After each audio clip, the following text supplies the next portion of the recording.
Hello everybody, and just here, and welcome back to Sasaki to Pii-chan, episode 8, in which we will probably deal with the fallout of Elsa coming to Japan, and some other things, of course, happened in the previous episode. Besides that, we will probably, it is a safe assumption that we will focus on them in this episode. First and foremost, the king. The king's decision, the king's decree that from now on, every single noble who is in the line of succession to the throne will have equal say in how the country is run. And after 5 years, the one who did the most for the country will be appointed the successor to the crown. Which, on paper, on paper it's a good idea, right? And I can see kind of sort of where the king is coming from. You would want the person who is the best for the country to be the next king. So it makes sense to figure out who does the most for the country, for its people, and to appoint them the successor. Problem is, there are also other ways to ensure that you are the best, namely eliminating the competition. And it really seems, from what we heard from Miller, many nobles already went that way.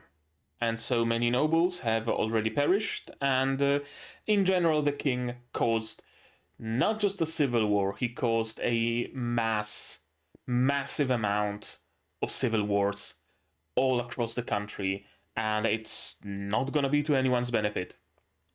So that's something that's gonna be prevalent for at least some time, I would assume. Then we have the matter of Mark, the he's not the owner of the merchant guild, but he's the trader, the merchant that Sasaki's been dealing with. He has been imprisoned by some other count. Can't remember his name. Herman, something like that, some like German-ish sounding name, who is in cahoots with the owner of the trading company, and the owner simply doesn't like the fact that one of his employees is better than him. So he decided to get rid of Mark instead of utilizing his talents. Stupid people all around, right? Well, it's not so much stupidity as it's just ego taking the better of him, I would say. So that's something we have to deal with. Sasaki already said that he wants to free Mark with politics, with diplomacy, not with strength. So that's going to be interesting to see where that goes. And lastly, Sasaki and P prepared a shipment of gold bars. They melted the coins and prepared a crate of gold bars to be taken to Japan and sold through their fence, through Futari Shizuka. And yeah, Elsa witnessed it, kinda sorta. She hid in the crate, and now she's in Japan, and she met Futari Shizuka. And it's gonna be interesting where that goes. It could go nowhere because, what's stopping Sasaki from just snapping his fingers and teleporting back to Elsa's world before she even gets her bearings, before she even figures out what's going on, right? Nothing, technically. But we wouldn't have story, we wouldn't have conflict, we wouldn't have bits and pieces of drama and comedy without if things were just solved this quickly. So I assume she will stay for a little bit in Japan, enough to at least start questioning who's Futari Shizuka, where am I, why are there like steel shelves all around, what's this place, right? Is it gonna go further? I don't know, we'll see all about it. But yeah, Elsa being here and now knowing that P can talk, she doesn't know the whole truth, but she knows that it's a talking familiar, she believes it's a talking familiar. In general, all of the story, all of the facade that Sasaki and Peeps built around the truth, it's slowly starting to crumble apart, right? First, Miller learned that P is really Piercarlo. Now Elsa learned that P can talk. Now she is in Japan.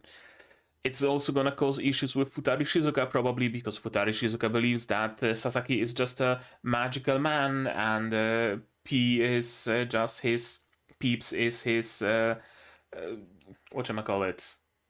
His, like, fairy from the fairy world who gave him the powers, right? It's just gonna start crumbling apart, and I will gladly watch it. I would really, really gladly watch it. So yeah, that's probably what's gonna happen in today's episode.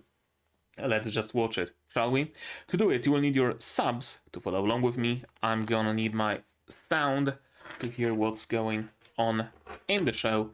And I'm gonna have to ask you for support. Support the channel if you want monetarily on Patreon or YouTube down below, or not. Share my content, spread the word. It costs you nothing and helps a lot. And with that, we can start watching episode 8 of Sasaki to Pii-chan in 3, 2, 1, go. Right, and they're gonna be looking for Elsa. Oh shit, time dilation. She's gonna be like a couple of minutes in Japan, but in this world she's gonna be missing for like a week. Right? Oh, I didn't think of it. Time dilation really changes things, doesn't it? Now, we don't know how much time dilation there's gonna be, because we know that it varies. Right? Sometimes the difference is larger, sometimes it's not. We'll see, we'll see. But it has a potential to be like a big thing. They already started looking for her, so it must have been like a couple of hours at least. Huh.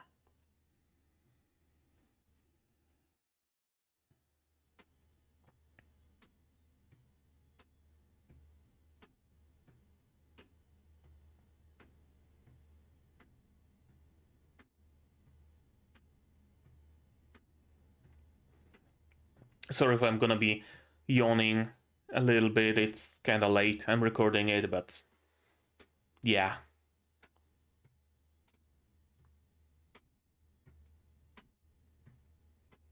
I'm still wondering what those tweets or shits, because X-Xeter shitter, right?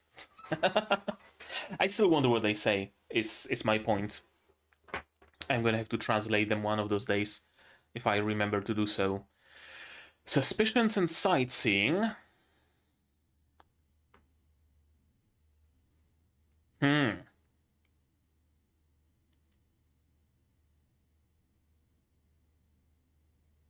It ain't the fairy world.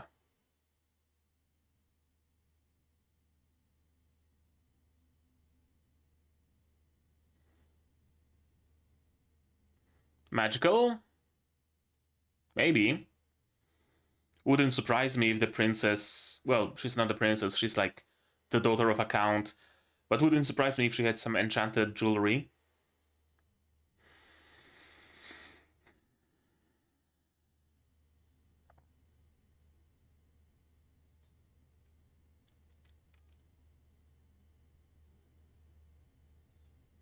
Yeah?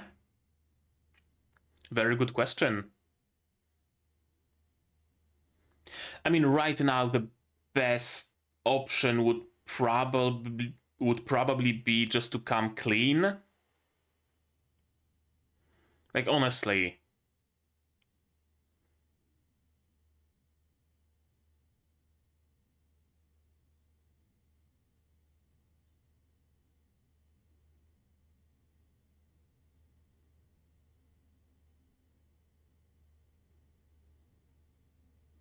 Huh.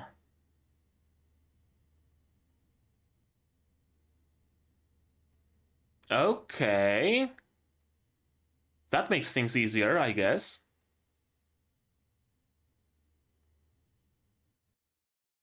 Okay, so they cannot communicate.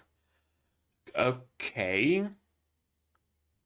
Yeah, that makes things easier then, because Elsa cannot talk of the world not being the world of fairies, and Futari Shizuka cannot question her about it. Alright.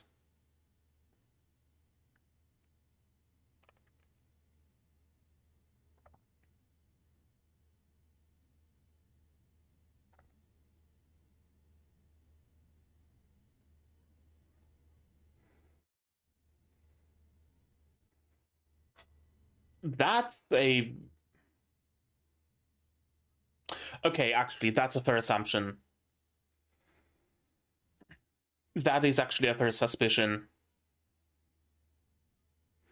She doesn't know Sasaki as well as the other people know him. So I guess it makes sense that she would be suspicious.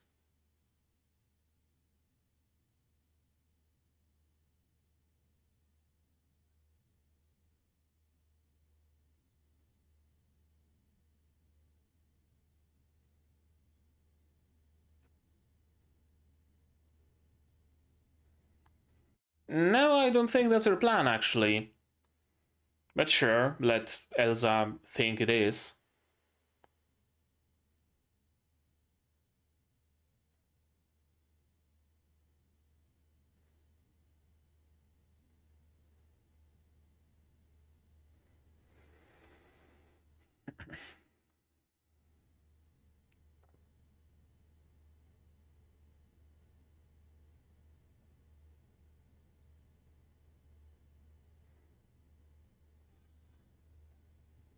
Huh?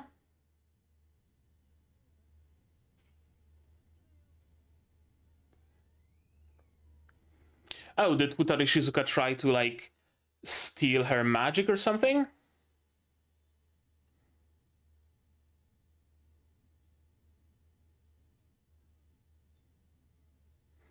Or understand her language by touching her?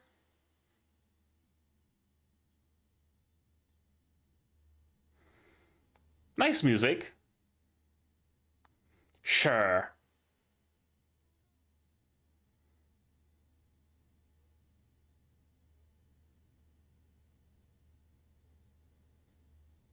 Oh? What kind?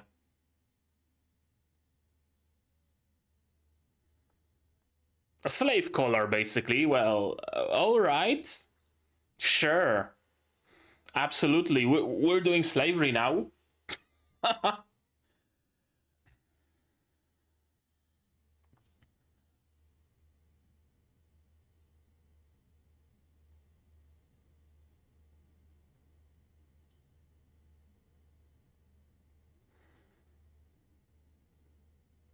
Slave crest.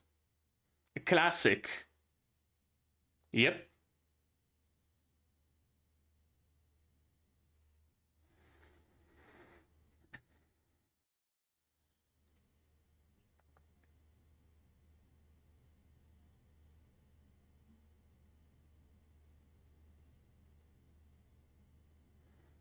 Okay, so not necessarily a something that would like control her mind, control her actions, just okay.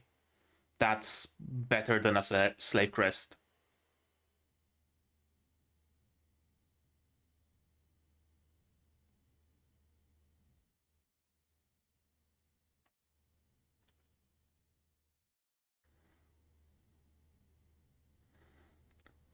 Hmm.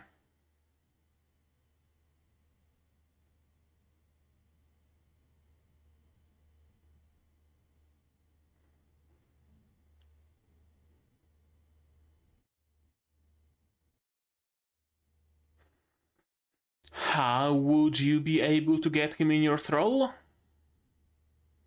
Did you learn this curse magic by being affected by it?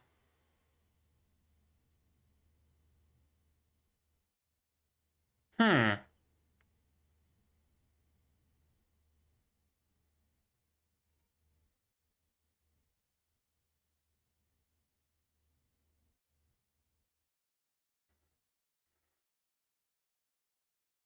Okay, so we're just kind of brushing off a little bit what just happened. Sure, okay.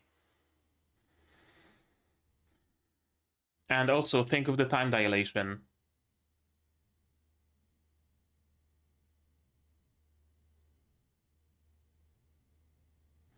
Yeah, you would probably want to be in her good graces.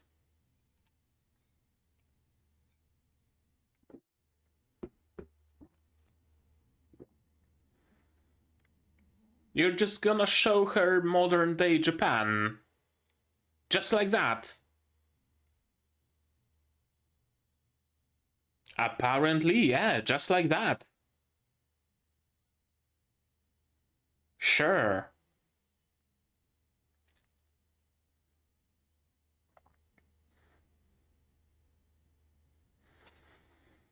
I thought there's gonna be some, more consideration. Like, but no, apparently not. I guess at least she believes that it's like still the same world, just a different continent or something. So he hasn't revealed all of his cards quite yet.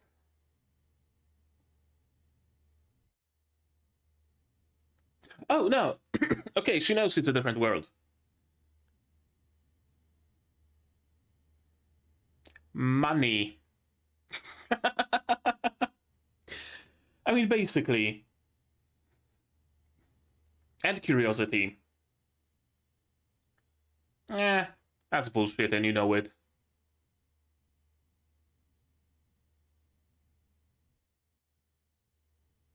Yeah, that's more like it.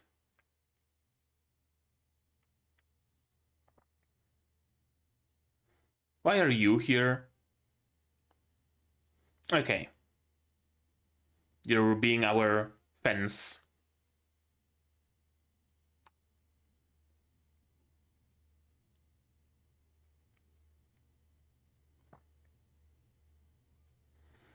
Okay, she likes being complimented.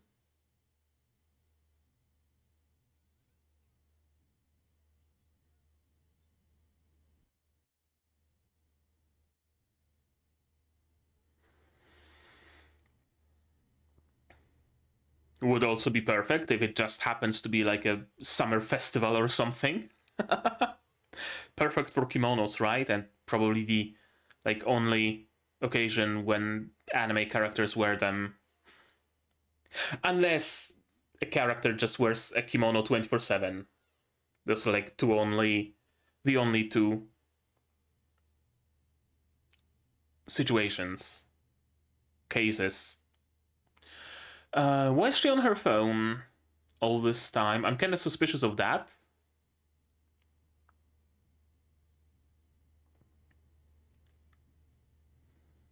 She might just be passing the time, right? But I wonder. A crepe. Is it? With whipped cream?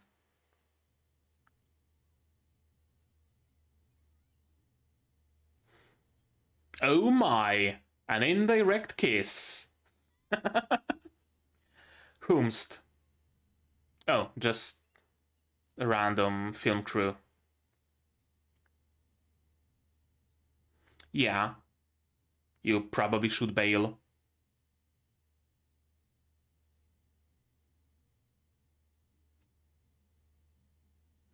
Too late.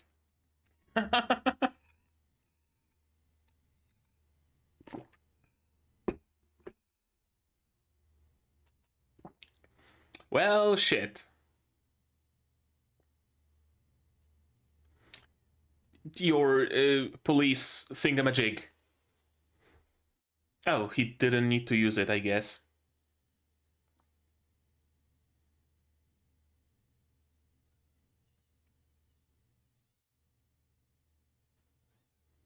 And magic. Of course. Oh shit. Call your boss, Sasaki. Oh, Futari Shizuka can, like, modify people's memories or something? Or just, yeah, she can, like, screw with their minds, can't she? It was live, though. So, who knows how many people have seen it?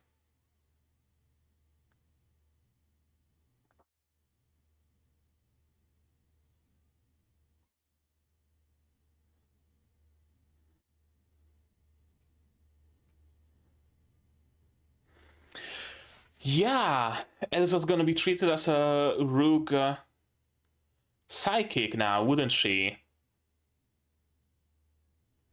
Hmm. I mean, yeah, you said it yourself. Shizuka.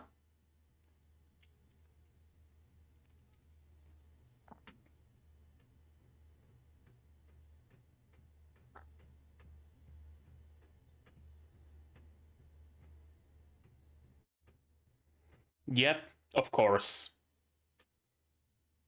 They've been probably tracking Futari Shizuka because they were, whatchamacallit, suspicious of her.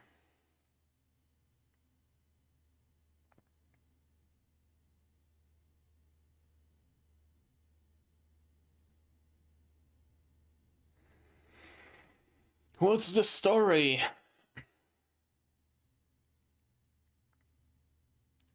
Okay, so that's what we're going with.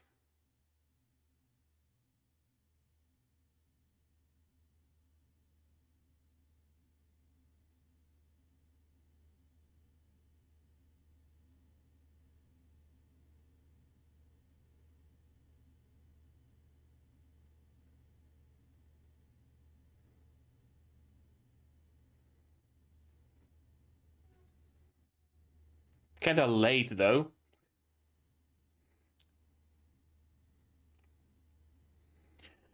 What do you mean, minority language?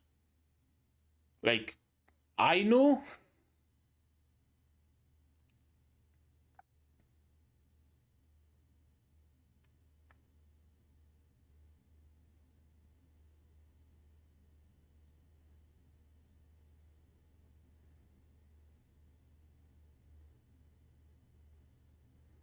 Does she?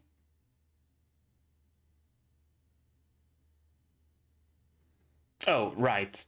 Her powers are. Are they stronger, though? I wonder. He hasn't risen in the ranks of the agency for, like, no reason. Unless he's a Nepo baby, then. And I don't think he is.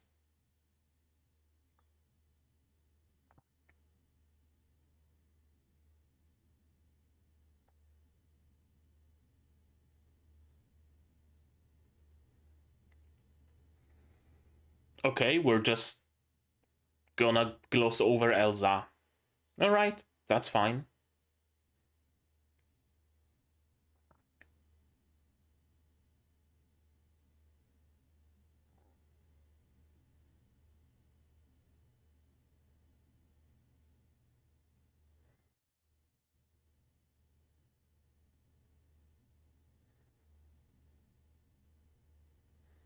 Mm-hmm. Of course. I mean, you are her handler. What did you expect?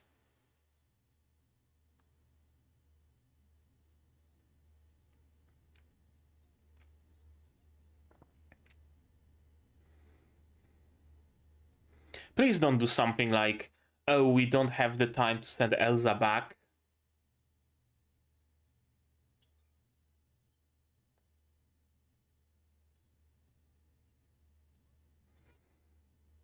Meanwhile, people in her world are losing their collective minds.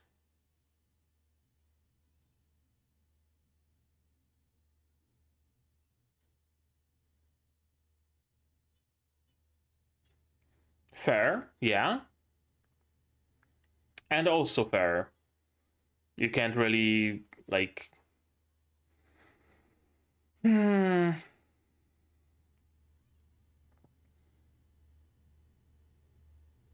You can't, like, teach her the secrets of gunpowder or whatever, right?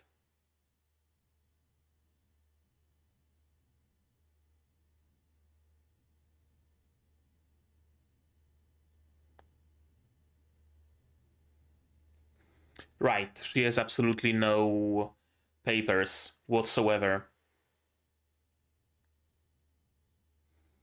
I mean, Piercarlo could probably summon some forged ones.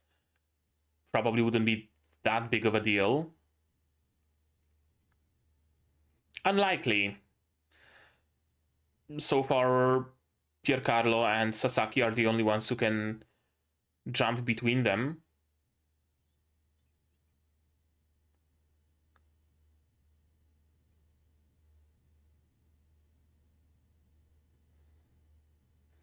I mean, as far as we know, it's only Pierre and Sasaki who can jump.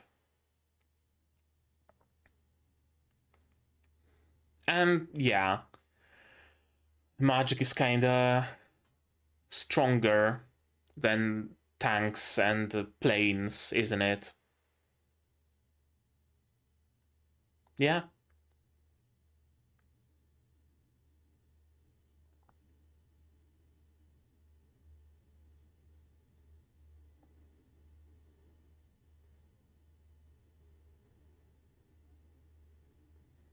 Mm-hmm.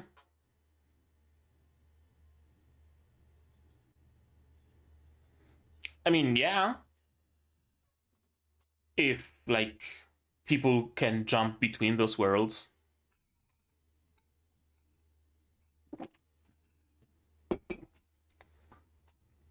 I don't think it's really something worth worrying about at this stage.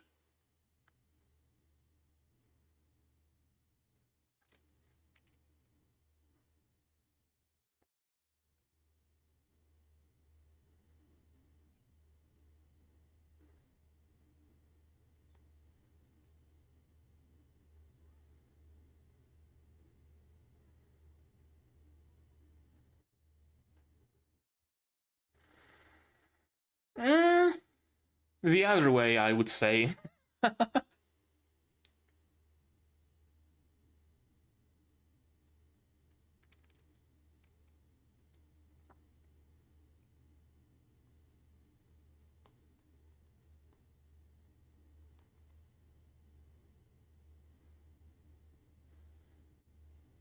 I mean, yeah, you've probably been gone for a week, so yeah.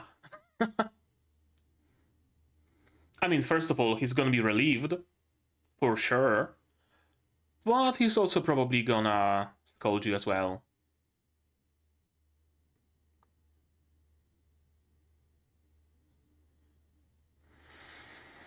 Hmm. Really? It's not gonna make a difference, you say? Oh, right, let's watch samurai dramas. I was thinking more along the lines of, like,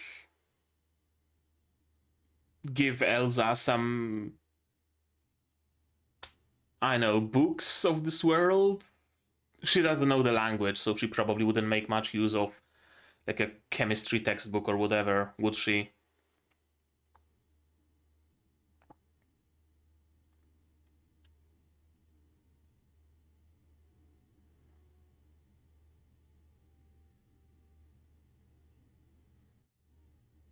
Japanese yen. Items.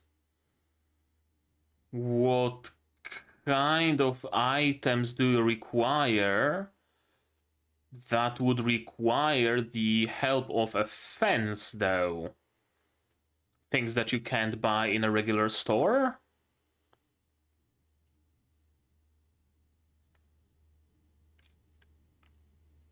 What could it be? Are you buying, like, guns and stuff?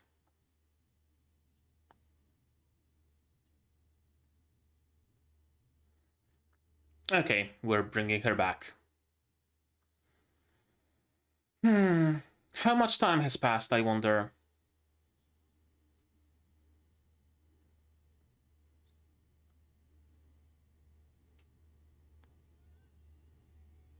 Oh, right. You gotta pretend that you're a Majo Junen. Alright, let's watch this episode again, shall we? Not quite... Uh, not quite as good of an episode as the previous one, for sure. It was fun. It was fine. Nothing like mind-breaking, though. Like, I really liked the previous one, right? And I really had a lot of hopes. And this one is more in line with the other episodes that weren't episode 7. Like, on par for the series. I kinda expected something more. I kinda hoped for something more. I still have some questions as to their actions here, why they did what they did at some points. But overall, I guess it was good. So humans live in the fairy world, do they? Right. Thankfully, they cannot understand each other, which is good. Which is honestly very good.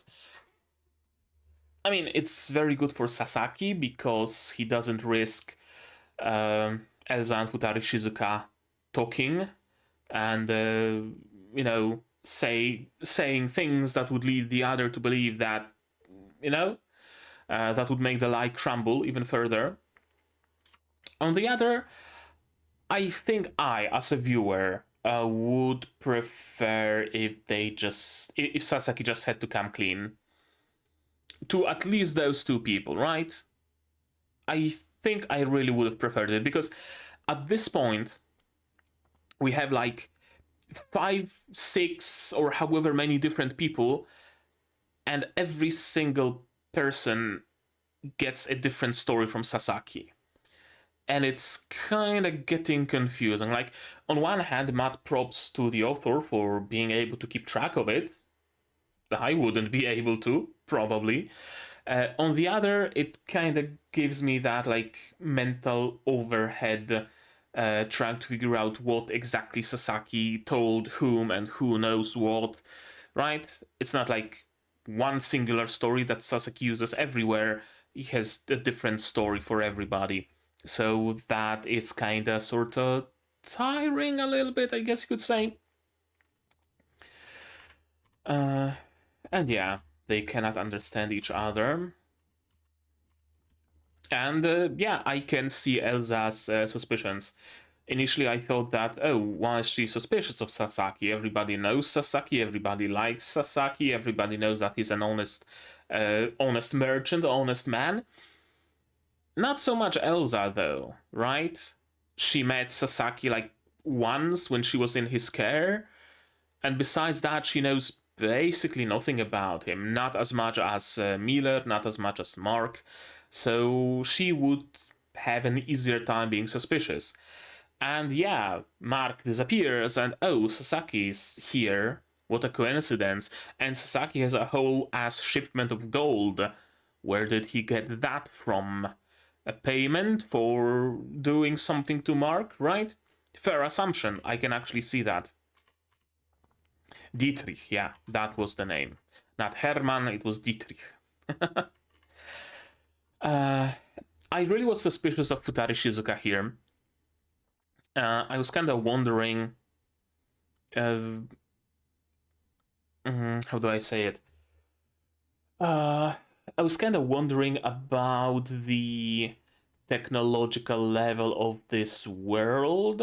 I noticed that very often shows like this and others tend to take place like 10, 20, 50 years into the future, right? Like it's an isekai or jumping between worlds to a fantasy land, but the main world has like transparent phones and holographic displays and stuff like that. So I was wondering if maybe Futari Shizuka happens to have something like a universal translator, and she just turned it on and is translating what Elsa is saying.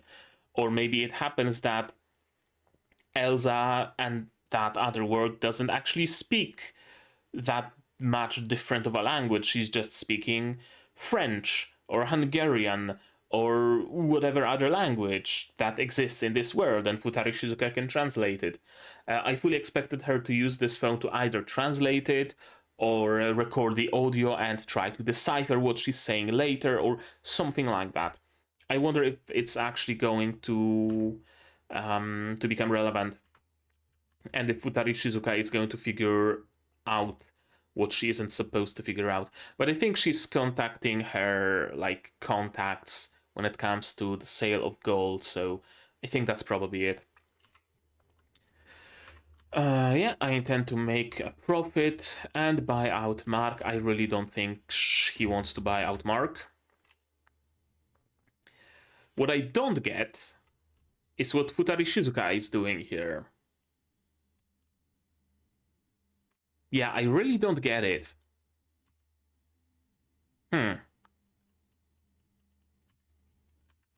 Like, my initial assumption, she wants to touch Elsa because she has some sort of a power that allows you to understand the person you touch, right? Like a universal translator, but magical. And maybe she tried using her phone to translate what Elsa says to all sorts of different languages, or use like auto-detect language in Google Translate or whatever, and it came with no results. So she's like, oh, not the language of this world. So I'm gonna try to touch her and translate it.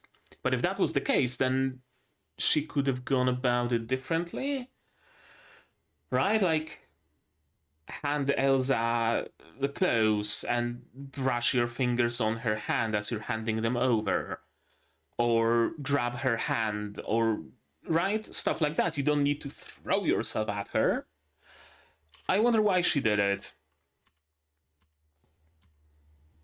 Yeah, what did you hope to accomplish by reaching for her? Very good question. It kind of seems like it was an excuse, almost, to place this curse on her. Yeah, that's kind of what it seems like. I don't think that's it. I think there's more to it, but it kind of feels like they were just looking for an excuse and having Futari Shizuka just randomly attack. I don't think she would randomly attack.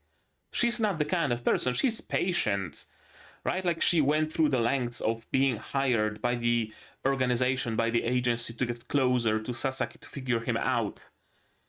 She has planning and she has the time, right? She's ancient and she probably doesn't age much, if at all. She has the time, she has the patience. Going through a shortcut of just throwing yourself at a person for whatever reason, outside of like trying to harm them, doesn't seem her style. So I wonder. It should force you to show us obedience. And yeah, I fully was expecting a slave crest here. Anime and especially isekai love slavery and slave crests. I fully was expecting that. But no, it's something that grows when you feel, not even show, just feel hostility or malice. It grows and will just reduce you into a blob of flesh. Right. If you fear eternal existence with no faculties outside of your own mind, I suggest you strive to purge yourself of negative intentions toward us. Sure, makes sense. I prefer it to a slave crest, for sure. Why would she throw herself at Elsa again, though? At Sasaki? To test that it actually works? I don't know. I thought I could exploit a weakness to get this midlife magical man into my thrall. How? Were you hoping to, like, take Elsa hostage? Is that what you were trying to do? That would be the only explanation. Were you hoping to read Elsa's mind? To figure out Sasaki's secrets? There are other ways to be able to touch someone to read their mind, though, without showing active hostility. Interesting. I'm really, really, really interested in her actions, in her motivations. I wonder. I really, really do. Yeah, let's get into her good graces. I. Mhm.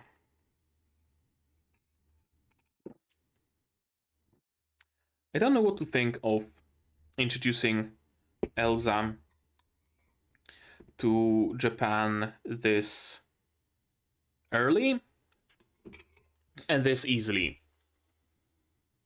I was expecting something more, I guess you could say. Like, I was expecting Elsa to just be losing her mind, basically. I was expecting Sasaki to be a little bit more wary of introducing her to this world. I was expecting him to try some sort of a cover up, like, oh yeah, it's still the same world, it's just a different continent. Or something. I expected him to maybe limit what he shows her instead of showing her Tokyo, then maybe teleport to the countryside somewhere and show her that. Still more advanced than what she has in her world, still different enough, but not like this different, right? I was expecting some like more gradual introduction. Meanwhile, this seems like a just all bets are off, and let me show you Tokyo, let me show you a ferry, let me tell you about nuclear energy. How about that?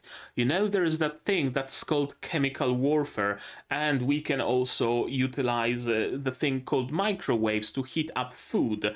How about I just tell you everything about this world, right? It kind of like feels like that.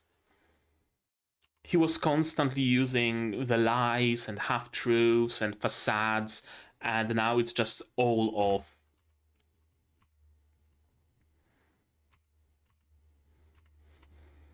Why did you come to our world? And apparently he just, yeah, straight up admitted that he's not of the same world. Harmonious relations between the two. You're not an envoy of this world, though. You don't have much say in the relations between those worlds. Those relations don't even exist in the first place.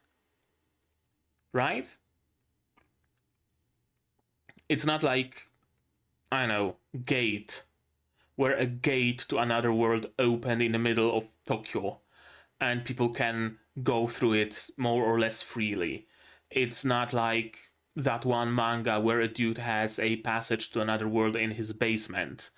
And right now, only he knows about it, and maybe like a couple more people, but technically, the whole world could know about it and could make use of it. No, the ability to travel is innate to Pier Carlo, not even to Sasaki. Pierre transports them. So there aren't any relations to speak of between those worlds? Because those worlds don't even know of each other. Pierre and Sasaki do. Now Elsa. But that's it. Uh, I guess it works for an explanation though. For personal satisfaction and delicious food, yeah. Essentially, that's his goal of going between worlds, right? Earning money. And now I guess he also got a little bit used to the fantasy world, right? He has a restaurant, he has his employees, he knows some people, he made friends, yada yada yada. So, of course, he's also going there because it's part of his life, not just for quick money. So it changed, sure. Your kimono is fabulous.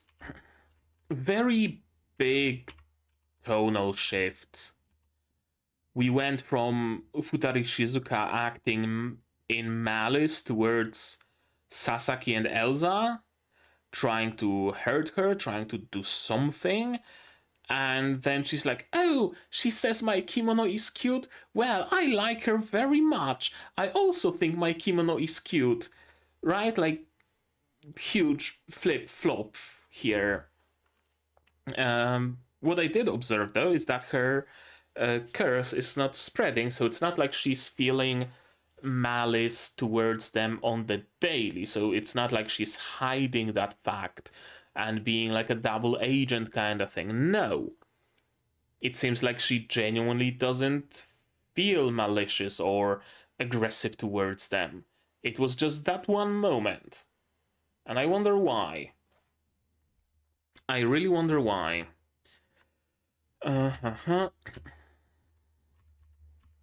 Dogs, shrines, cats, crepes, the staples of Japan.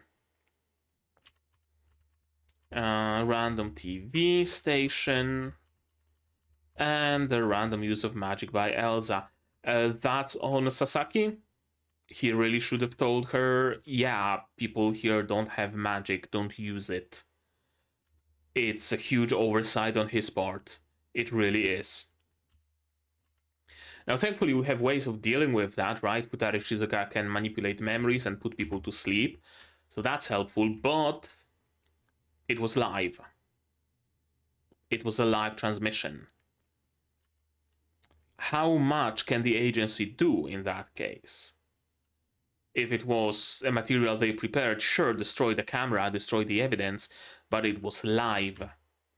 So unless the Bureau can figure out who saw the footage and manipulate their minds and then scrub the internet, that's staying there. That's staying.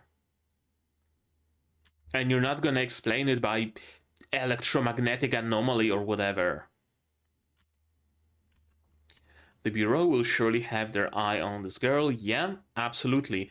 She's basically a Rouge psychic right now. They are here, they've been watching. Interesting, but also makes sense that they would be watching over Futari Shizuka. Question is, have they witnessed the trade taking place, though? Since when is the drone following them? This is a psychic that Futari Shizuka knows. Okay, I guess she's being introduced as a random foreign psychic that Futari Shizuka knows. And Akutsu is just taking that in stride, not really questioning them about what just happened. I know, I'm not sure. This is also weird, like, oh, sure, Akutsu has the overwhelming advantage because he's the boss. But oh, Futari Shizuka could kill him. Like, why? Why think about it? Like, are you creating a contingency plan in case Akutsu suspects something? Then you're just gonna like sick Futari Shizuka on him, or I don't know, or just thinking of a possibility in case Futari Shizuka herself goes rogue. Could be that.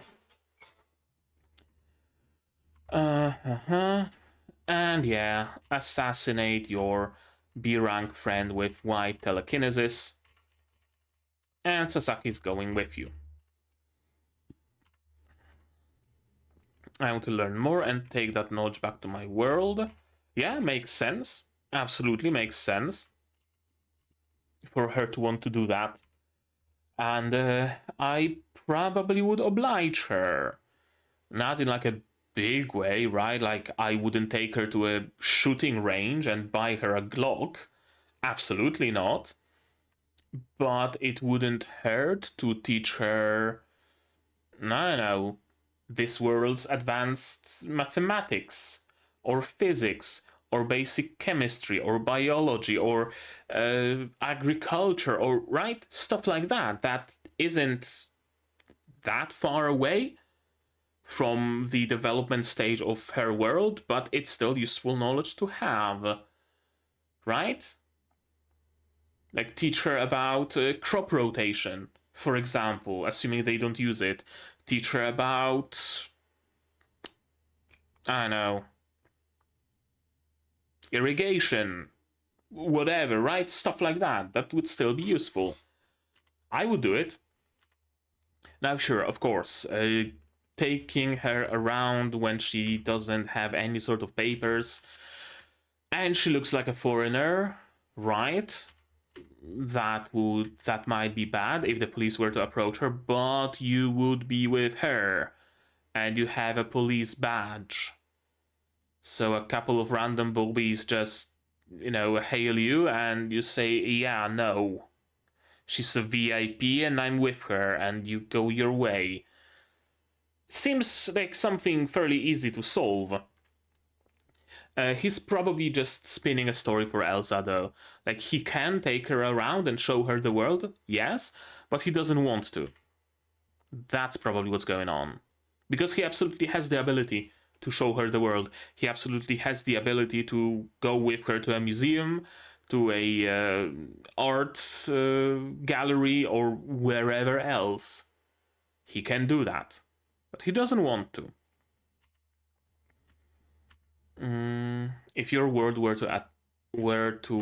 ever to attack us, first of all, not a consideration, because again, Pierre is the only one who can jump between worlds and jump other people between worlds.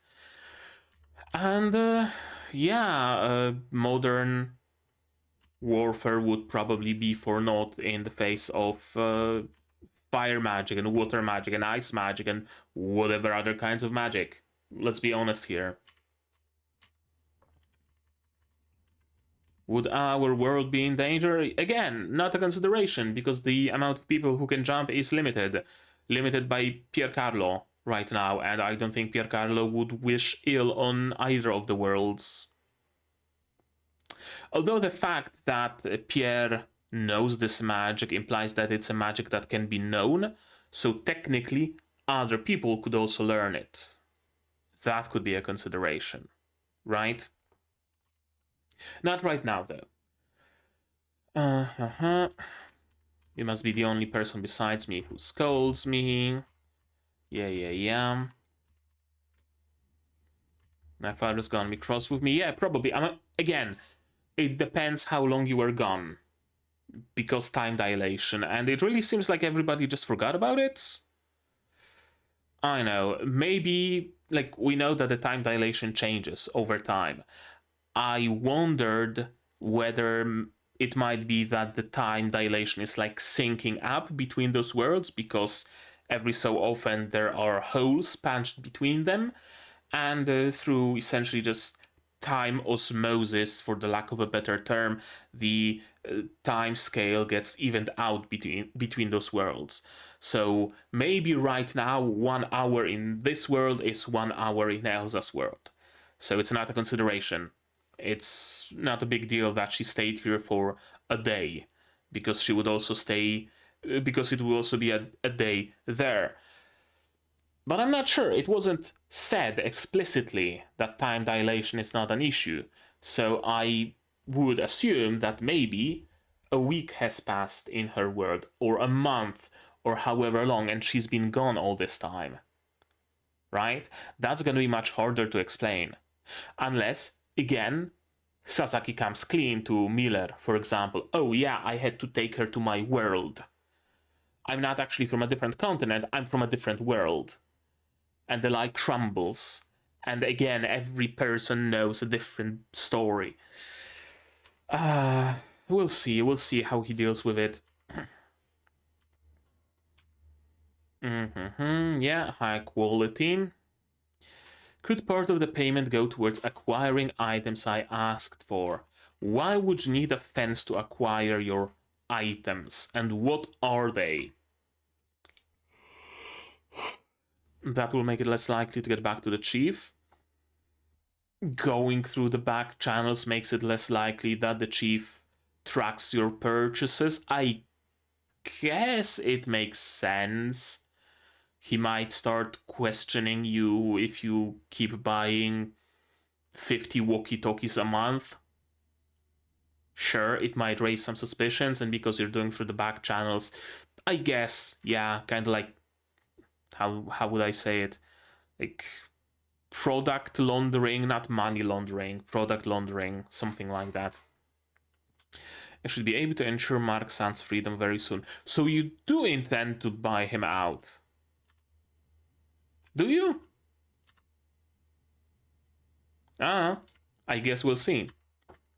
And let's go back home. And of course, you gotta pretend that you're a Majo Junen.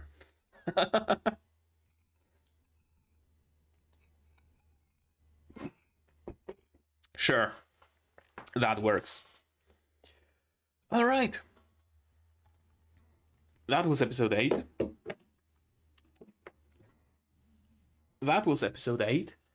And I enjoyed it. It wasn't quite as, jumping in my chair enjoyable like the previous one, because I really enjoyed the previous one. But it was nice. It was fun. I liked it. I liked how it changed the status quo in multiple ways, both with Futari Shizuka, with Elsa, even with Akutsu. Like, Sasaki cannot afford to lead Akutsu by the nose forever. He's gonna start. He's already suspicious, and he's only going to grow more suspicious with time, right? This episode also created some very interesting implications, like Elsa missing for how long exactly? Like Futari Shizuka having to face one of her allies. Would we perhaps recruit them? Could that be a thing? I don't know. We'll see. We will see. The matter of Mark still hasn't been resolved, so that's another thing. In general, I noticed, and this episode kind of made it even more clear, that this series is complex. Like, in general. The general ideas might be fairly simple, right? A dude learns magic and goes to another world. Easy. But the fact that we have to juggle two worlds, that already adds complexity. The fact that different people know different stories, that adds complexity. Right? The fact that Sasaki has to balance his job, Futari Shizuka, Hoshizaki, Elsa, Count Miller, Mark, now Joseph, the kingdom, right? He has to balance all those things. That really adds a metric ton of complexity. I've seen similar series. I read manga where a dude, as I mentioned before, right? He has a passage to another world in his basement, and it's fairly simple. He goes back to Japan and buys I don't know, a water dynamo to generate electricity, and he carries it back and he puts it in the stream and connects it to a light bulb, and now he has light in his room at night or whatever, right? It's simple. There aren't many like considerations, there aren't many people in Japan that he knows and has to juggle. People in the fantasy world, they just take mostly everything in stride, they don't really question much. It's simple. And in general, isekai series and many series that I've seen or read tend to veer towards simplicity like that. Right? Someone goes to another world and just stays there and becomes an adventurer, and it's easy. Or someone can jump between worlds, but we don't really like complicate things. He has the same story for everybody. He just moves stuff around. He has no trouble like selling things. It's easy. Not so much here. There's so much that we have to think of, right? Like selling gold. You need bars, so it's harder to track, and nobody questions why are those coins. How do you sell gold bars? Well, you can't just go to a jewelry store and sell it because it's gonna be suspicious. You're gonna need a fence that can distribute it. Some people need to know certain things, some people don't. Everybody needs a different story, right? There's a lot of that. There's a metric ton of complexity. And I think this is the best word that can describe my feelings after this episode: complexity. We're not going for easy outs either. We're not going for, oh, well, the jig is up, so now I'm gonna tell the truth to Futari Shizuka and Elsa, and that's gonna remove complexity. No. Instead, we introduce more of it. We change things around. we create new stories and new facades, and he gets into trouble at his work and he has to spin a new story, right? We introduce more complexity instead of removing it. I hope we do start removing it eventually, though, because you cannot just endlessly grow in complexity, because it's just going to overload the brains of people who watch the show, and I wouldn't wish for that. We'll see where it goes. We will certainly see where it goes. At the same time, I also have a feeling that 12 episodes might be too little for this show. With the pace it has, with how complex the situations are, and with how much time they take even just to explain what's going on, it really feels to me like this should have been a 24 episode show. They're doing fine so far with the amount of episodes they get, so 12 episodes would probably be fine, if a little bit unsatisfying. No, there hasn't been 12 episodes yet, so I can't say whether it's going to be unsatisfying or not. It's probably going to be satisfying enough. Let's be honest here. But yeah, I think that's going to be it from me about this episode, but maybe you guys have something more to add on the topic. If so, say so in the comments down below. What did you think of this episode, of my reaction, my theories, stuff like that in the comments. No spoilers though, please, I beg of you, spoilers can go to my Discord here, also in the description below. Like this video if you did, subscribe to be notified of future videos, not only Sasaki to Peeps, but also Majo Record, Shangri-La Frontier, Majo to Yajuu, Frieren, plenty others coming in the future. Click the bell to be notified when I go live, because I do sometimes support the channel. If you want monetarily on Patreon, link down below, where for $10 a month you get early access to non-seasonal shows like Majo Record and others that you can vote for $5 a month. There's going to be a poll soon, if not already, where you will be able to vote for the next non-seasonal show that I'm going to be watching. And for just $1, you get a role on the Discord and a place in the credits. You can also support me on YouTube directly via memberships, super thanks, super chats, stuff like that. And if you don't want to spend any money whatsoever, you don't have to. Share my content, spread the word, it costs you absolutely nothing and helps the channel a lot. And now, with all of that out of the way, that's gonna be it from me for today. So as always, you guys do all the good stuff, and I'm gonna see you in the next one. Cheers! And here's my wonderful Patreons: QB without a net, Survivor, Zarian, Dr. Wood, Akamancer, Mosh, Yuka, Life Hustle, and Hans Peter. And you can join them without having to think of different stories to explain it.